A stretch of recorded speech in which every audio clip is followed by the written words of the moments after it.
right. So as our formal introduction to In Time Part 2 with Commander McMillan.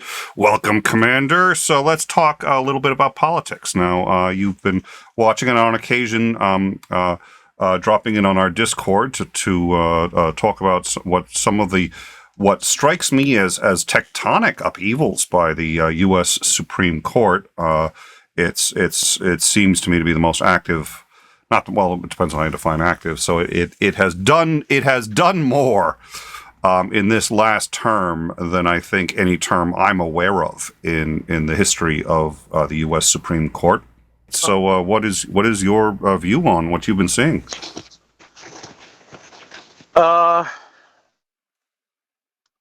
If January 6th was an attempt to stage a coup to seize the government and effectively end democracy, and that's my opinion is what it is, but people will debate it.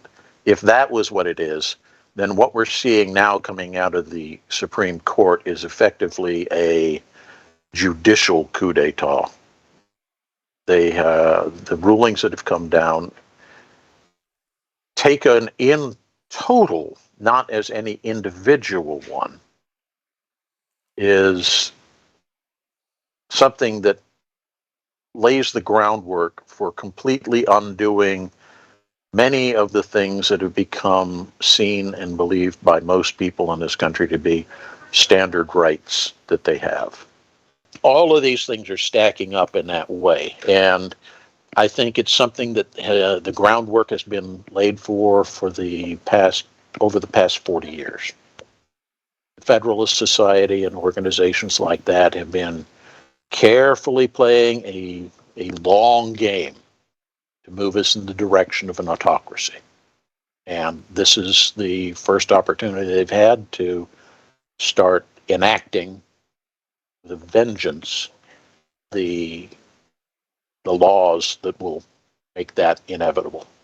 You had said, it's interesting you say that. You had said you were here with Dr. John Shook, who is a philosopher. We've had him on several times. He discussed generations theory, and I believe it was you, although he's expressed a similar sentiment, who suggested, when I had asked, are we looking at a civil war coming up? And you had essentially said, if I recall, we're actually already in one. It's a cold civil war right now, but we are, in fact, in one. Could you sort of expand on that and on what you see as you see this what looks to me at least like gasoline being put on the fire? I agree. It is gasoline being put on the fire. I think the level of discourse in this country has descended into the most animosity and rancor that has ever existed. You look at the language that preceded the first Civil War, and there's very, very close similarities. People are not willing to compromise any of their beliefs. There's no attempt to find a happy middle ground. It's either my way or fuck you. And I think all we're waiting on is two things to proceed into an active civil war. Number one, you need somebody who's a violent leader who can mobilize the mob and kick it off. And two, you need an incident that acts as the spark. If you wanted to use parallels for what happened in the first Civil War, I think what just happened in the past week coming out of the Supreme Court is kind of the equivalent of the Dred Scott case. It's basically throwing down the gauntlet. Could you or would you hazard a ballpark as to what we're looking at for an actual, and you've studied this. This is actually very much up your alley. What is the likelihood that this is going to become a civil war of some kind? So that's question one. And then question two is, what would that look like? I think we're a ways off, but I don't see that there's an exit ramp coming up on that freeway. So, we'll eventually get to it. As I said, you need a leader to emerge on one side or the other of the fence to basically say, the time is now. There's no purpose to continuing to try to negotiate. No purpose to counting the ballot box is going to solve the problems. Violence is the only means, and it could be on either side of the fence.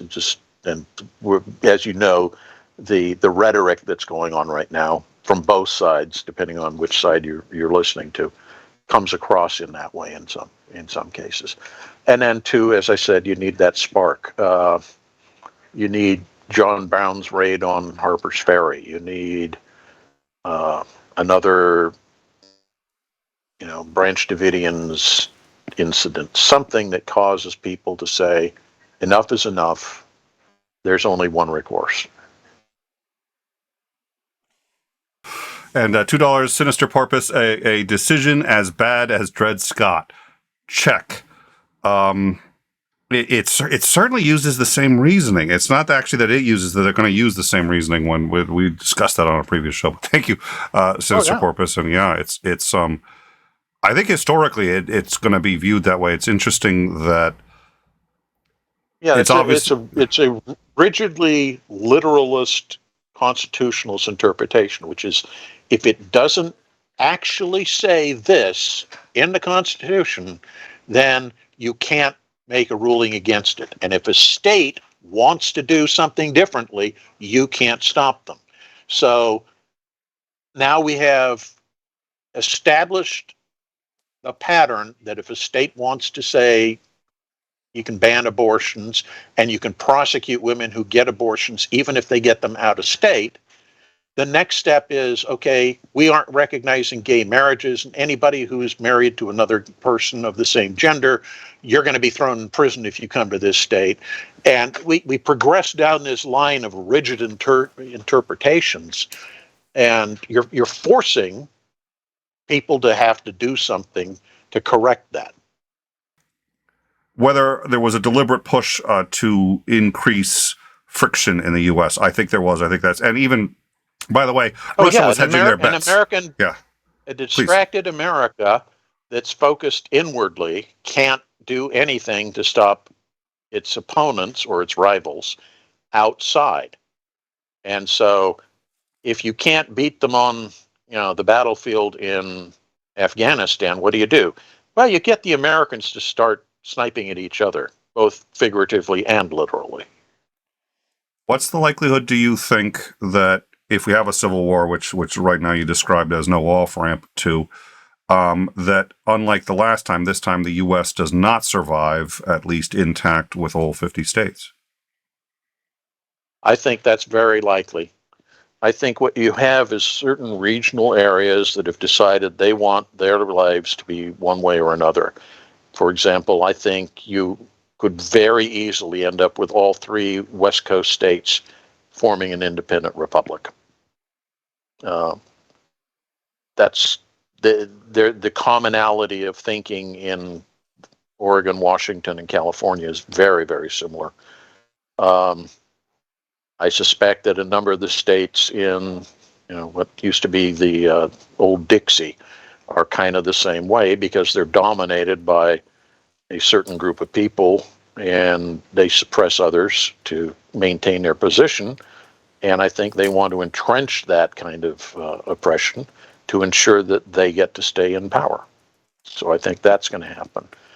I could easily see the country breaking up unless you have some really powerful, charismatic leader who's able to kind of bring everybody together. But that kind of leader, I think, would be the person who would prevent a civil war in the first place.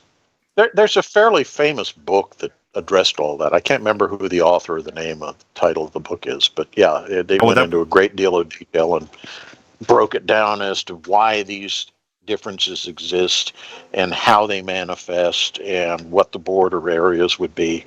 I don't think it's quite as rigid as I read that book ages ago. I don't think it's quite as rigid as the author tried to sell it, but I think there's a lot of validity in what he says. And if we do have some sort of catastrophic event that leads to the breakup, I think the borders aren't going to be drawn based on those kind of things. They're going to be drawn on where the forces were standing when people finally decided it was time to have peace. All right, let me see. Actually, I can. I'll bring up real quick. This is the map. I just dropped this in the live chat, but that was the map of it. So, as Andring, please, I'd like you to, if you have anything you wanted to discuss, I want to make sure you had the floor for a while. I guess I agree with the kind of highway heading towards civil unrest and uprising. I would make the point that there's a difference between the U.S. having a civil war and having an uprising.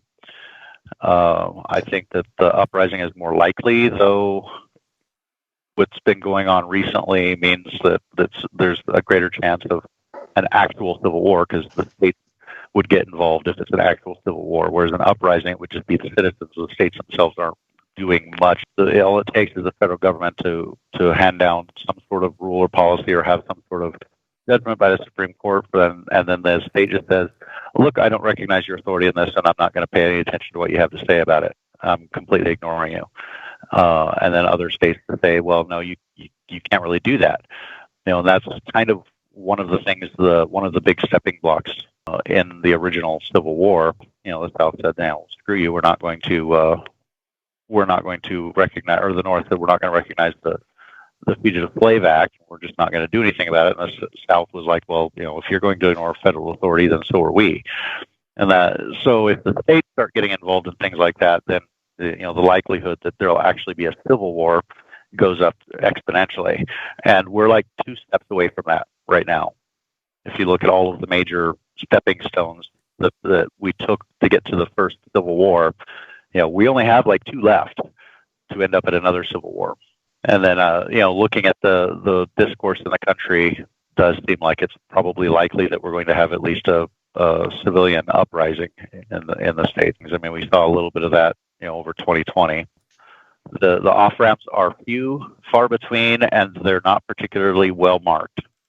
It was the Tea Party that I'm first aware of first coming out and seeing compromise as a form of weakness. But that's the problem, is that the party is now owned and dominated by that group. And if you aren't one of them, they ostracize you, they force you out, they marginalize you. I can't tell you how many people I know who are, former military buddies and such, who were very much staunch Republicans who have said, I cannot deal with what's going on. And they've basically either declared independent status or they moved into the Democratic side. And I think that speaks to the level of division that we're seeing, is that, the first thing you do is you have your Night of the Long Knives, where you eliminate your potential rivals within the organization. That's where we're at. Well, and the irony, of course, is that it takes very, very little study of the Constitution to realize that every paragraph, every sentence, every thought, every word, every piece of punctuation was a compromise. They hashed all and of that and is very out. much open to an interpretation. Yeah. It's and is also flawed. The original sin, I think, as Obama had put it, slavery, but certainly not the only one. It's well, and I guess as a parting thought, and probably you and I could talk for another 30 minutes on this one, but I think it is, unfortunately, I think every nation that has great success as an empire of some kind or another falls to what we're sort of succumbing to, which is this idea that we are ordained somehow, and we can do no wrong, and to admit that we can is weakness. I think it's that attitude that ultimately, I think that led to the fall of the British Empire, and I think it's kicking our asses now. I would argue that typically a lot of the fall actually comes internally. People like to talk about, imperial overreach and things like that. And I think what ends up happening in imperial situations, and let's be honest, we are the American empire at this point, you end up with powerful people pursuing their own agendas and not looking at a larger picture. And, it's the optimates versus the plebes in Rome. And it's been that way since forever. You have the people who are the de facto rulers, whether they're officially in that title or not, but they're the ones that have all the power. And to them, the rest of the civilization are just chess pieces. And they move them around quietly on their little board. And I think we've gotten to that point where we have rulers on both sides of that political aisle in this country who are viewing the average American as just another pawn in their big game to make themselves richer and more powerful. I rarely say this, but on behalf of our audience and everyone on In Time, thank you so much for the amount of time you've spent with us and continue to, and indulging us in questions both military and political. Thank you very much, sir. Glad to be here.